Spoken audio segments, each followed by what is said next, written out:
Après le Japon, nous sommes les deuxièmes consommateurs de BD japonaises dans le monde. Et surtout, la culture manga a imprégné toute une génération. Alors pourquoi un tel succès ?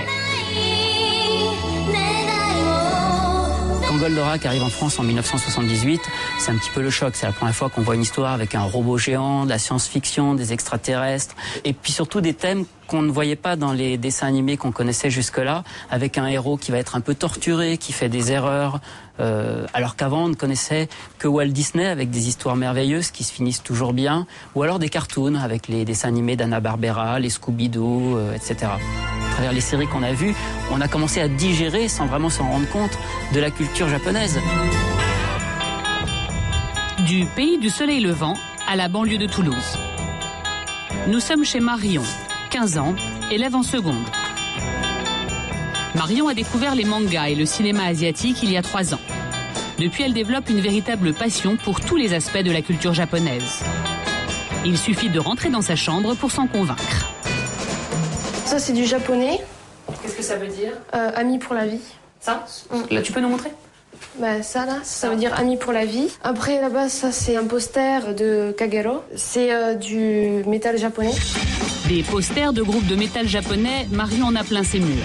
Elle n'écoute que ça. Elle aime leur musique, bien sûr, mais pas uniquement. Elle adore aussi le physique de ces musiciens nippons. Je les trouve très très beaux. Et leurs yeux, surtout. Voilà. Tu aimerais avoir un petit ami asiatique ? J'aimerais bien, mais bon, c'est pas trop facile à trouver à Toulouse, en fait. Marion s'habille toujours en noir, avec quelques accessoires gothiques. Elle aimerait aller beaucoup plus loin. Elle rêverait d'imiter les modèles de ses magazines préférés. Mais elle se confronte au refus de sa mère. Elle trouve que ça fait mauvais genre. Moi, je trouve pas, parce que moi, ça me renvoie une image que j'ai du Japon. Donc elle, peut-être qu'elle s'en fait une autre image, je sais pas, d'un mauvais genre, mais moi, ça me fait penser à ça. Donc pour moi, c'est normal, quoi. Et puis sinon, au niveau vestimentaire, quand ça devient trop excentrique, elle dit « Ah non, stop, tu mets pas ça ». Cathy, la mère de Marion, est professeure de danse. Sans avoir l'esprit étriqué, elle reconnaît qu'elles se sont un peu dépassées par la passion dévorante de sa fille. Ça a explosé l'année dernière. Elle était en 3e et là, ça a commencé sur les vêtements, regarder beaucoup les Asiatiques. Enfin bon, je trouve que ça vient un petit peu par-dessus les problèmes de l'adolescence. Moi, je sais pas, j'ai l'impression que c'est une manière de se démarquer, en fait, un petit peu. Marion, elle a toujours été plus ou moins originale dans sa recherche, dans le vêtement, dans la manière d'être coiffée. Enfin, elle avait toujours envie d'être un petit peu à part. Et j'ai l'impression que là, elle a trouvé quand même un terrain où elle peut justement exprimer sa différence et en même temps se détacher un petit peu des modèles que je peux lui proposer. Vous le vivez comme quelque chose qu'elle fait en opposition à vous ? Oui, moi je le vis plus comme ça que comme quelque chose, comme une passion vraiment. Enfin, je sais pas. J'ai cette impression. Donc. Pas très bien. Je le vis pas très bien dans les relations que ça peut instaurer. Après, c'est vrai que j'essaie moi aussi de me rappeler que de mon temps, on va dire, j'avais peut-être aussi des envies de m'habiller différemment, etc. Donc voilà. J'essaie d'être le plus tolérante possible, mais enfin c'est difficile. Il faut mettre quand même aussi des limites à un certain moment, quoi. Tu dénigres tout. Non, je trouve qu'il y a des choses excessives. Oui, et ben c'est ça qui est bien. Oui. Entre la mère et la fille, la tension est palpable. Mais tu crois que tous les Japonais s'habillent comme ça ? Non, mais eux, au moins, ils respectent, tu vois. Ils respectent. Pas comme certains. Et quand Cathy essaye de s'intéresser un tant soit peu à la mode japonaise et à ses excentricités, Marion n'est pas forcément très agréable. Ça, c'est sympa. Je te verrai pas habillée comme ça tous les jours, mais... Vous arrivez à vous mettre d'accord toutes les deux sur des vêtements, des chaussures, ou c'est tout le temps difficile comme ça ? Ah non, là honnêtement, moi je pourrais pas. Hein. Je vois pas du tout. Goût, maman. C'est pas que j'ai pas de goût, Marion. T'as pas de goût, c'est tout. Quand même. Cherche pas midi à 14h. Je te dis pas ça non plus, quand même. Ce jour-là, Cathy accepte de faire un gros effort.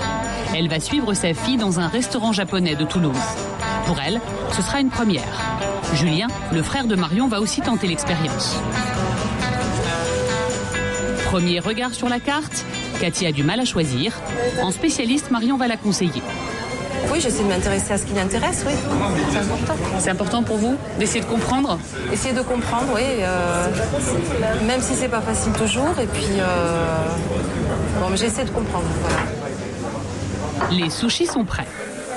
Cathy va mordre pour la première fois dans un morceau de poisson cru posé sur du riz. C'est vraiment très bon. Hein. Alors, Surprise. Je suis agréablement surprise parce Elle que je aime. pensais pas que c'était aussi bon quand même. Tu vois.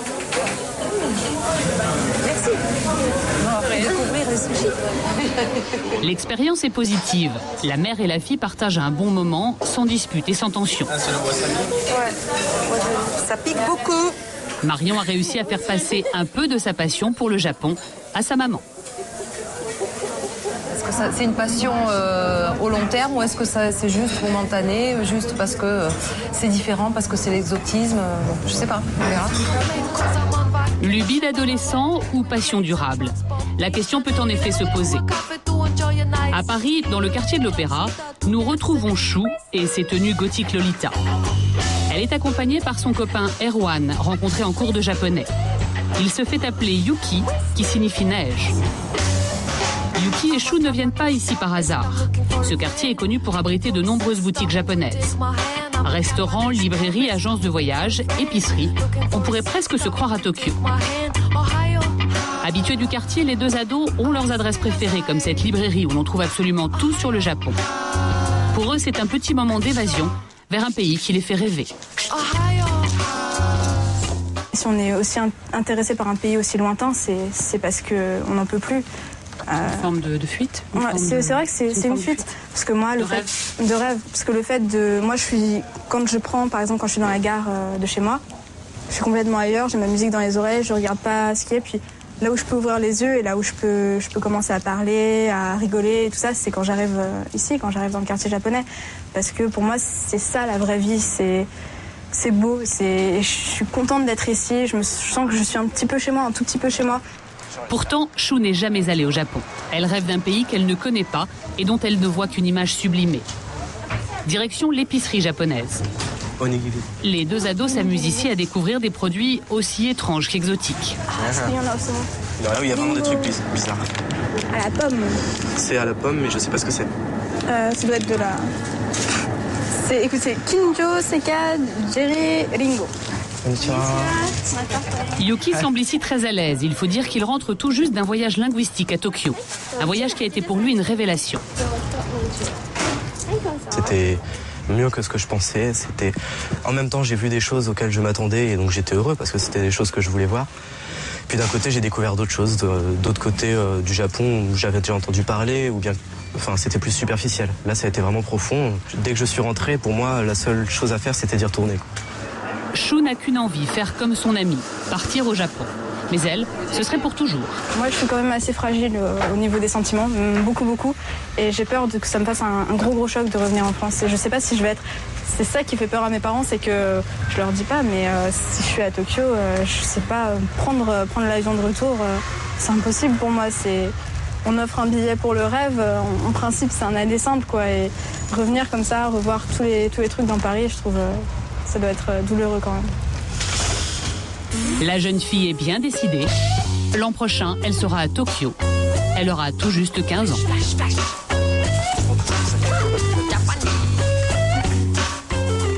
On va parler maintenant d'une autre tendance plus répandue mais qui inquiète de nombreux parents.